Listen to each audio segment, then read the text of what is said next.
bisab'i mi'ati darajah ma baina darajataini mi'atu amin. Ya.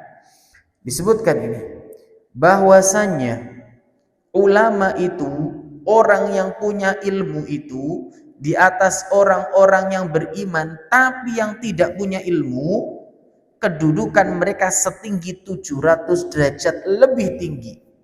Ma baina darajataini mi'atu amin, yang mana jarak antara dua derajat, artinya derajat satu ke derajat berikutnya itu adalah 100 tahun, ya, mi'atu amin, jaraknya ini 100 tahun tuh perjalanan. Begitu tinggi kedudukan orang yang punya ilmu. Jadi orang-orang yang beriman dan dia punya ilmu dengan orang-orang yang beriman tapi tidak punya ilmu, selisih kedudukannya sangat tinggi. Ya. Maka gak heran bila dulu para sahabat ridwanullahu alaihim ajmain adalah orang yang getol dan semangat dalam mempelajari ilmu agama.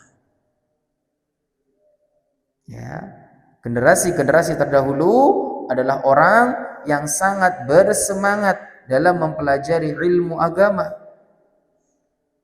Maka ini diperhatikan, dijadikan sebuah pengingat untuk kita. Ya, jangan sampai kita sebagai orang-orang yang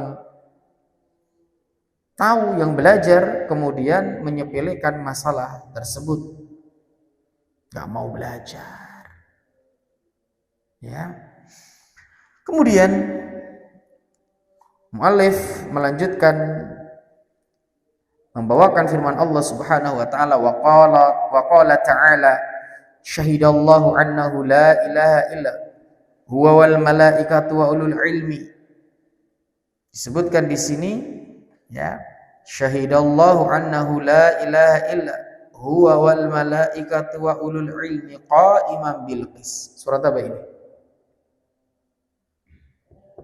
Surat apa? Angkat tangan. Apa? Ali Imran. Kasihkan tuh. Bahwasanya Allah menyatakan tidak ada Tuhan melainkan Dia yang berhak untuk disembah, yang menegakkan keadilan. Para malaikat dan orang-orang yang berilmu juga menyatakan yang demikian tersebut. Ayat ini menyebutkan, ayat yang mulia ini menyebutkan bahwasannya kedudukan orang-orang yang berilmu luar biasa. Ini bisa dilihat surat Ali Imran ayat 18. Jadi di ayat yang mulia ini, ya, di ayat yang mulia ini, bada subhanahu binafsihi wa thanna bimalaikatihi. Bahwasanya dalam ayat ini Allah Azza wa Jalla mulai dengan menyebutkan dirinya, lalu menyebutkan malaikat di urutan yang kedua, baru yang ketiga disebutkan urutannya bi ahlil ilmi, yaitu orang yang memiliki ilmu. Ya. Wa kafahum dzalika syarafan wa fadlan wa jalalatan wa nublan. Maka kata beliau, kata muallif, cukuplah ayat ini menunjukkan akan kedudukan, kemuliaan, keutamaan, keagungan dan keistimewaan orang punya ilmu. Karena disebutkan, ya, yang pertama Allah menyebutkan dirinya sendiri. Allah menyatakan bahwa tidak ada Tuhan yang berhak diibadahi kecuali Allah, yang menegakkan keadilan, para malaikat dan orang yang memiliki ilmu. Allah, malaikat, dan siapa yang ketiga? Orang yang punya ilmu. Menunjukkan apa? Kedudukan. Menunjukkan apa? Keutamaan. Menunjukkan apa? Keistimewaan. Siapa? Orang-orang yang memiliki ilmu. Maka sekali lagi ini nasihat tuh buat kita, agar kita bersemangat dalam mempelajari ilmu agama, agar jangan pernah lelah dalam mempelajari agama Allah Subhanahu wa taala. Allah muliakan kedudukannya baik di dunia dan di akhirat. Kedudukan mereka tinggi di sisi Allah. Bahkan mereka adalah orang-orang yang tinggi, istimewa, mulia, agung kedudukannya di sisi Allah Subhanahu wa taala. Maka bersyukurlah ketika Allah pilih kita menjadi bagian dari orang-orang yang mempelajari ilmu agama. Dan jangan berhenti belajar ilmu agama itu mari mondok ning gini, mari, jangan. Teruslah belajar ilmu agama. Kalau bisa setelah dari sini lanjut mondok lagi. Ya. Ustaz, nanti kalau saya mondok terus saya kerja apa? Urusan rezeki Allah yang ngatur tuh. Tapi masalah keselamatan akhirat kita harus ikhtiarkan dengan semaksimal mungkin. Seorang mukmin ingin mendapatkan keselamatan kelak di yaumul qiyamah. Kita nggak bisa tuh berjalan di atas jalan yang lurus kecuali dengan ilmu. Maka belajar dan terus belajar. Makanya Allah berfirman dalam firman-Nya, "Qul hal yastawil ladzina ya'lamuna wal ladzina la ya'lamun." Katakanlah, apakah sama orang-orang yang tahu, orang-orang yang punya ilmu dan orang-orang yang tidak punya ilmu? Tidak akan sama. Mereka yang berilmu dan yang tidak akan sama selamanya abadan. Ya. Tidak akan sama abadan. Ini Allah yang menyebutkan. Qul, katakanlah, hal yastawil ladzina ya'lamun wal ladzina la ya'lamun. Katakanlah, apakah sama kedudukan mereka yang punya ilmu dan kedudukan mereka yang tidak punya ilmu? Makanya tadi kita katakan dalam surat, ini surat apa ini? Qul hal yastawil ladzina ya'lamuna wal ladzina la ya'lamun. Ayat surah Az-Zumar ayat 9. Barakallahu fiik, masyaallah. Enggak akan sama. Bahkan Allah berfirman dalam surat An-Nahl ayat 43, fas'alu ahla dzikri in kuntum la ta'lamun. Maka bertanyalah pada orang yang memiliki ilmu pengetahuan. Bertanyalah pada orang yang berilmu jika kamu nggak tahu. Itu perintahnya Allah tuh. Kita disuruh tanya pada orang yang berilmu, bukan pada orang yang semangat ibadah. Dulu di zaman Rasulullah SAW pernah kita sebutkan, tuh ada seorang sahabat yang masuk masjid sholat ibadah. Kurang apa coba? Ketika dia mau keluar dipanggil oleh Rasulullah SAW, irji fasolli fa innaka lam tusolli. Ulangi salatmu, kamu belum salat. Tuh diulangi sampai 3 kali sampai sudah menyerah. Jani kurangnya opo to jani salahku opo, aku salat. Diingatkan tuh sama Rasulullah SAW tentang tata cara salat yang benar. Gimana tuh salat yang benar? Tuh salat harus tumakninah, kata Rasul. Itu artinya orang ini semangat ibadah tapi belum tahu ilmunya. Maka ini nasihat, ibadah itu enggak hanya modal semangat. Tetapi ibadah itu butuh ilmu. Makanya disebutkan al-ilmu imamul amali. Ilmu itu pemimpin amal. Wal amalu tabi'uhu. Amal mengikuti ilmu. Jelasin. Paham? Ya. Ilmu imam. Imam letaknya di mana? Ya tanya, sekarang sholat. Imam posisinya di mana? Depan. Berarti ilmu itu sebelum beramal apa sesudah? Sebelum. Al-ilmu qabla al-qawli wal amali. Ilmu itu sebelum berkata dan beramal. Ini ya ikhwah. Maka dipahami nih. Ya, dipahami. Bahkan disebutkan, dibawakan oleh muallif pula firman Allah dalam surat Al-Ankabut ayat 43. Wa ma ya'qiluha illal apa? Alimun apa amilun. Dan tiada yang memahami kecuali orang-orang yang illal orang yang berilmu. Dalam memahami ayat-ayat Allah itu butuh ilmu. Dalam memahami hadis-hadis Rasulullah butuh ilmu. Makanya belajar tuh, belajar. Cuma malas. Ya. Jangan malas untuk belajar. Allah pun berfirman dalam surat Al-Ankabut ayat 49, "Bal huwa ayatum bayyinat fi suduril ladzina utul ilma wa may yajhadu bi ayatina illa dzalimun." Sebenarnya Al-Qur'an itu adalah ayat-ayat yang nyata yang di dalam dada orang-orang yang diberi ilmu, dan tidak ada yang mengingkari ayat-ayat kami kecuali orang-orang yang zalim. Tuh ilmu itu ya, sebenarnya Al-Quran itu adalah ayat-ayat yang nyata di dalam dada orang-orang yang berilmu. Ini ada sebuah faedah yang bagus. Jadi al-ilmu itu fis sudur. Ilmu itu di dalam hati anak-anak. Dipahami, dihafalkan, diingat-ingat.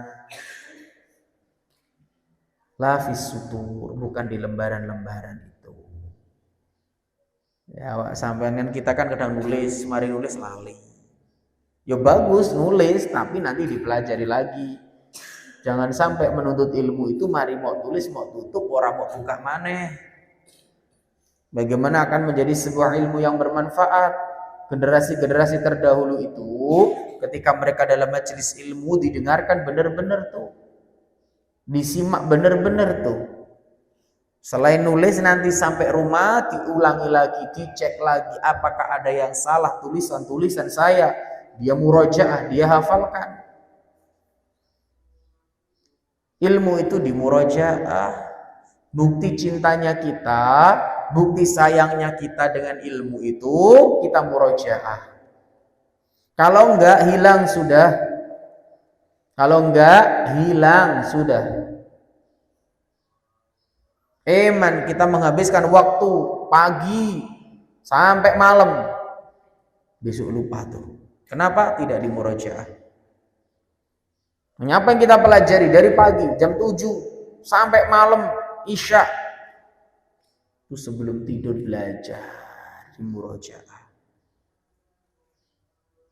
Jadikan ilmu apa yang kamu pelajari itu benar-benar kamu pahami. Al-fahmu tingkatannya tuh kalau bisa. Paham benar-benar tuh konteks kalimatnya, arahnya kemana. Ya. Santri itu gitu. Penuntut ilmu itu demikian. Dan jangan malas bertanya. Tadi perintahnya Allah.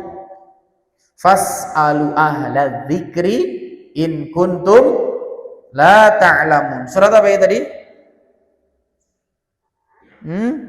Bertanyalah ahla dzikri kepada orang-orang yang punya ilmu jika kamu tidak tahu. Surat apa? Apa? Ayat berapa? Di Al-Quran ada berapa itu? Fas'alu ahla dzikri in kuntum la ta'lamun. Nanti dicari. Ya, hanya dalam satu ayat itu. Itu perintahnya anak-anak. Jadi sekali lagi anak-anak menjadi nasihat buat kita semuanya. Belajar. Keutamaan telah kita sebutkan. Bahkan perkataan Ibnu Abbas tadi, berapa selisih derajatnya? Al-ulama fawqal mu'minina bi sab'i mi'ati darajah. Ulama, orang yang punya ilmu itu berada di atas orang-orang yang beriman yang enggak punya ilmu, selisihnya 700 derajat. 700. Padahal derajat satu ke derajat yang kedua itu 100 tahun perjalanan. Sampai yang melaku 100 tahun ini nyampe nanti. Ada yang tahu? Anak-anak pernah jalan kaki sehari penuh? Belum? Apa dicoba? Jadi melaku dari pondok kira-kira sampai nanti. Kalau nggak salah tuh, kalau 1 hari perjalanan itu yo nek sampean mlaku, gak mandek lho iki yo, gak mandek, mlaku tok isin, aja mlayu gur mlaku. Itu sampai paling sini saya Pasuruan mungkin atau kota ya. Lebih lah. Pasuruan. Apa dicoba? Itu coba trekkingnya. Coba tuh jalan. Kalau hitungannya, kalau jalan, hitungan jalan sini sampai Sumber Manjing, PP itu 1 jam 15 menit. Sini Sumber Manjing, PP 6 kilo itu bisa 1,5 jam. Ya, 1,5 jam, anggapin 1,5 jam lah. Santai. 6 kilo. Nek 6 kilo 1,5 jam.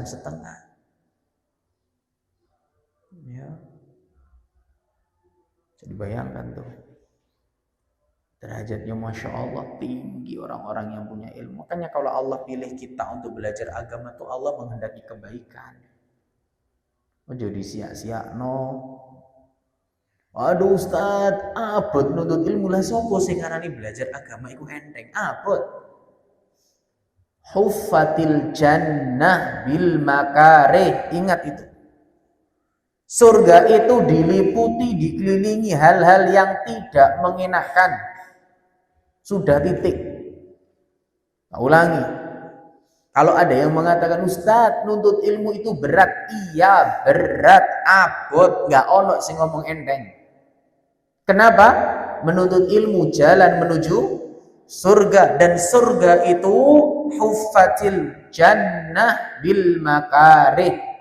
Surga itu dikelilingi, diliputi dengan perkara-perkara yang tidak mengenakan. Butuh perjuangan. Butuh pengorbanan. Bagaimana generasi terdahulu untuk mendapatkan surga? Berjuang dengan jiwa, raga, dan harta. Berkorban waktu, tenaga, harta, dan semuanya. Maka sekali lagi kalau ada yang mengatakan nuntut ilmu itu berat, saya katakan iya berat. Makanya Allah pilih tuh. Allah pilih kita untuk hadir tuh di majelis ilmu. Bersyukurlah. Ya, bersyukur. Karena syaitan, hawa nafsu akan terus menggiring kalian mulia. Nyapa belajar agama, dadi opo? Syaitan akan membisikkan hal demikian. Mulia. Tapi kembali lagi pada niat kita. Kita ingin dimulia, kita ingin tinggi derajatnya di sisi Allah. Kita ingin menjadi orang-orang yang istimewa di sisi Allah. Kita ingin menjadi orang yang memiliki kedudukan yang agung di sisi Allah Subhanahu wa ta'ala. Kita ingin memiliki derajat yang tinggi. Fastabiqul khairat. Hendaknya kamu berlomba-lomba dalam kebaikan. Ya. Jadi kalau nuntut ilmu itu ada yang aduh berat, kurang turu, kurang istirahat. Iya, ya memang harus gitu. Kita harus mengorbankan sedikit waktu kita untuk belajar ilmu agama. Toh nanti setelah lulus juga nggak seperti ini. Ya, belajar. Ya. Orang yang tidak merasakan lelah, capek, perih, susahnya dalam belajar ilmu agama, kelak dia akan merasakan begitu beratnya seseorang tumbuh dalam kebodohan, kejahilan dalam urusan agama. Tinggal dipilih saja. Maka anak-anak bersyukur Allah pilih kita untuk hadir di majelis ilmu. Kita bersyukur Allah pilih kita dari sekian banyak manusia, dari sekian banyak remaja. Ya, ternyata Allah memilih kalian. Ya, Allah memilih kalian. Allah sayang dengan kita semuanya. Allah sayang dengan kita. Maka jangan disia-siakan. Beratnya menuntut ilmu, hadapilah dengan kesabaran. Makanya kata Imam Asy-Syafi'i dalam diwannya, kamu nggak akan dapat ilmu tuh ya, kecuali waktu zaman, waktu yang panjang. Maka untuk menghadapi hal tersebut butuh kesabaran. Ya. Karena dengan sabar itulah Allah akan menolong kita. Wasta'inu bis sabri wassalah. Dan mintalah pertolongan kepada Allah dengan jalan sabar, dengan jalan sholat. Paham? Jelas? Fahim dong? Alhamdulillah. Ini bab pertama, poin pertama, ya, bab pertama, poin pertama dalam pembahasan kitab Tadhkiratus Sami' wal Mutakallim fi Adabil Alim wal. Insyaallah akan kita lanjutkan poin berikutnya tentang faedah dari ayat Al-Qur'an bahwa orang yang punya ilmu adalah makhluk yang paling baik. Ini poin berikutnya. Poin pertama tadi judulnya tentang apa? Ayat yang menjelaskan keutamaan ilmu dan ahli ilmu. Ini poin pertama. Bab 1 poin pertama, keutamaan ilmu dan ahli ilmu. Paham? Jelas? Sudah ditulis ayat-ayatnya? Surat ini, ayat ini sudah? Alhamdulillah. Diingat-ingat, besok saat sesi 2, kalau saya tanya ini surat apa, ayat berapa, minimal tahu. Gak butuh apal suratnya. Tapi ngerti iki ning ana ning surat apa ayat piro. Paham ya? Minimal. Dibaca terus di murojaah. Tulis di satu lembar, bawa tuh lembarannya. Untuk penuntut ilmu tuh. Ya. Insyaallah ini yang dapat kita sampaikan. Ini hari apa nih? Hari Jumat. Alhamdulillah.